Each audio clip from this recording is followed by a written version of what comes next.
Taste the Daily. நான் வந்து கல்லூரி படிப்புலேருந்தே நான் வந்து திராவிட முன்னேற்ற கழகத்தில் தாங்க இருக்கேன். ஆனால் கடந்த நான்கு ஆண்டுகளாக நடக்கிறத பார்த்துட்டு ரொம்ப கவலையோடு இங்கே வந்திருக்கேன். என்ன காரணம் அப்படின்னு பார்த்தீங்கன்னா, இந்த ஆட்சி வந்து பார்த்தீங்கன்னா மத சார்பற்ற கொள்கைங்கிறாங்க. ஆனால் இது இந்து விரோதமா அல்லது மத சார்பாங்கிறது எங்களுக்கு புரியல. ரெண்டாவது, நிதி நிர்வாகம். இன்னைக்கு கிட்டத்தட்ட 4 லட்சம் கோடி கடன் வாங்கியிருக்காங்க. இன்னைக்கு தமிழ்நாடோட அரசோட மொத்த கடன் வந்து பாத்தீங்கன்னா 9 லட்சம் கோடிக்கு போயிடுச்சு. 50 ஆண்டு ஆளுகத்துல வந்து 50 ஆண்டு ஆட்சியில வந்து 5 லட்சம் கோடியா இருந்த கடன் வந்து இன்னைக்கு இந்த 4 ஆண்டுகள்ல வந்து 9 லட்சம் கோடி ஆயிடுச்சு. இதை எப்படி நீங்க சமாளிக்க போறீங்கிறது எங்களுக்கு தெரியல. நிச்சயமா நீங்க தான் வர போறீங்கிறது எங்களுக்கு தெரியும். இந்த கூடுதல் சுமையை வந்து எப்படி நீங்க சமாளிக்க போறோங்கிறத நீங்க உங்க தேர்தல் அறிக்கையில விரிவா கொடுக்கணுங்கிறத எங்களோட எதிர்பார்ப்பு. ரெண்டாவது வந்துங்க, காவேரி ஜட்ஜ்மெண்ட் வந்து எடுத்துக்கிட்டீங்க 2007 வந்துச்சுன்னு நினைக்கிறேன். 2017 புரட்சி தலைவி அம்மாவோட சுப்ரீம் கோர்ட் அப்பீல்ல தான் எங்களுக்கு வந்து 177 டிஎம்சி வந்துச்சு.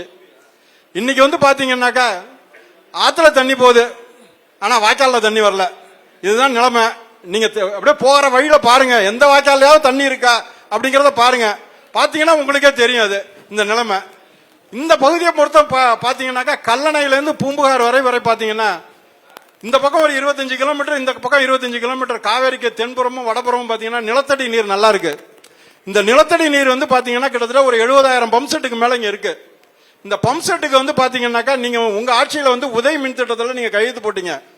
இந்த உதய் மின் திட்டம் வந்ததுன்னா எங்களுக்கெல்லாம் ஒரு தரமான மின்சாரம் வரும் நாங்க நினைச்சோம். ஆனா பரிதாபம் என்னன்னாக்கா தரமான மின்சாரம் அல்ல. இன்னைக்கு 70,000 பம்ப் செட் இருக்குன்னா ஒவ்வொரு மோட்டரும் மாசம் ஒரு தடவை காயில் சுத்திட்டு இருக்கோம்.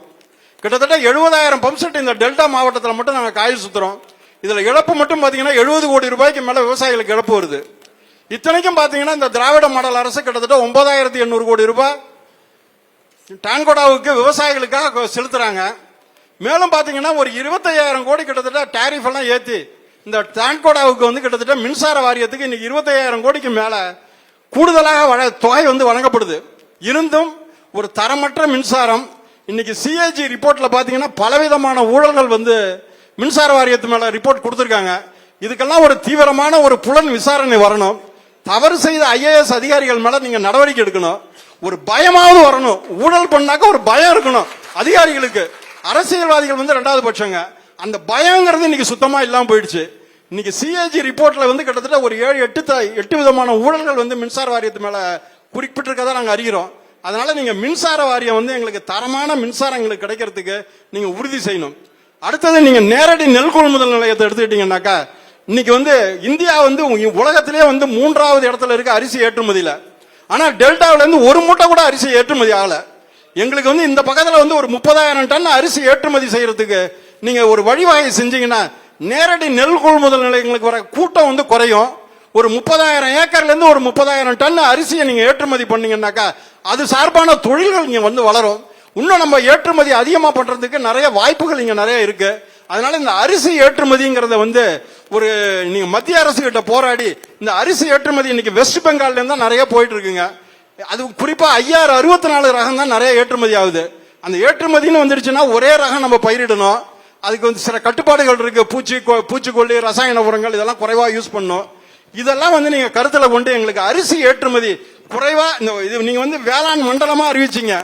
அடுத்தது வேளாண் ஏற்றுமதி மண்டலமா இதை அறிவிச்சு எங்களோட அரிசியை வந்து ஏற்றுமதி செய்யறதுக்கு நீங்க ஏற்பாடுகள்லாம் நிறைய செய்யணும் அப்படிங்கறது என்னோட கோரிக்கைங்க. அடுத்தது, எனக்கு வந்து மாவட்ட செயலாளர் பவுன்ராஜ் வந்து எனக்கு நேரடியா எனக்கு எந்த விதமான தொடர்பும் கிடையாது, தெரியாதுங்க. இருந்தாலும் இந்த இடத்துல 2 நிகழ்ச்சிகளை நான் வந்து பதிவு செய்ய ஆசைப்படுறேன். 2016 ஆரூர் அண்ட் சுகர்ஸ்ல வந்து விவசாயிகள் பேர்ல வந்து கடன் நிறைய வாங்கி கரும்புக்கு பணம் கொடுத்துட்டு இருந்தாங்க.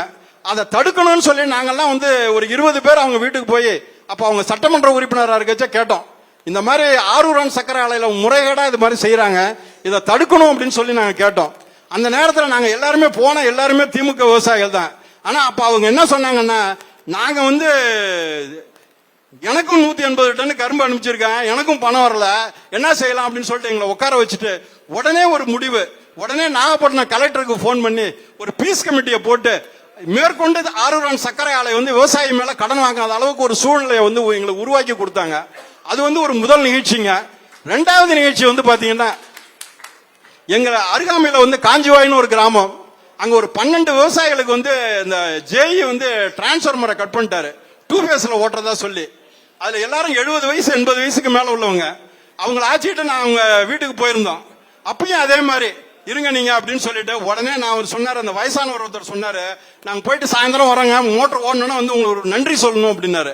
அதுக்கு இவங்க சொன்னாங்க, நன்றி எல்லாம் நீங்க சொல்ல வேணாம், இங்கே இருங்க அப்படின்னு சொல்லிட்டு உடனே டிஇட்ட போன் பண்ணி 9 மணிக்குள்ளார அந்த மோட்டர் ஓடணும்னு சொல்லி ஒரு உத்தரவு போட்டு அந்த இளநிலை பொறியாளரை ஒரு என்ன எப்படி பேசணுமோ அது மாதிரி பேசி எங்களுக்கு வந்து 9 மணிக்குள்ள அந்த துண்டிக்கப்பட்ட மின்சாரமானது வழங்கப்பட்டது. அதையும் நாங்க நினைச்சு பார்த்தோம். அதுக்கு நான் உங்களுக்கு வந்து ஒரு நன்றியே அதுபோல சொல்லல.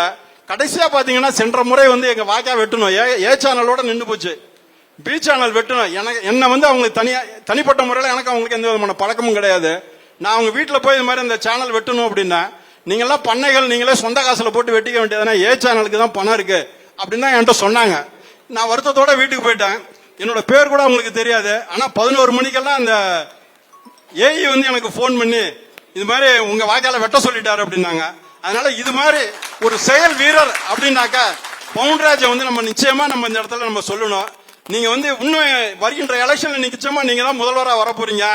எங்களுக்கு ஒரு நல்ல விவசாய அமைச்சரா இவரையே நீங்க எங்களுக்கு தேர்ந்தெடுத்து கொடுத்தீங்கன்னா மிக நல்லா இருக்குங்கிறது என்னோட கருத்துங்க அப்படின்னு சொல்லிட்டு வாய்ப்பளித்தமைக்கு நன்றி கூறி விடைபெறுகிறேன். நன்றி, வணக்கம்.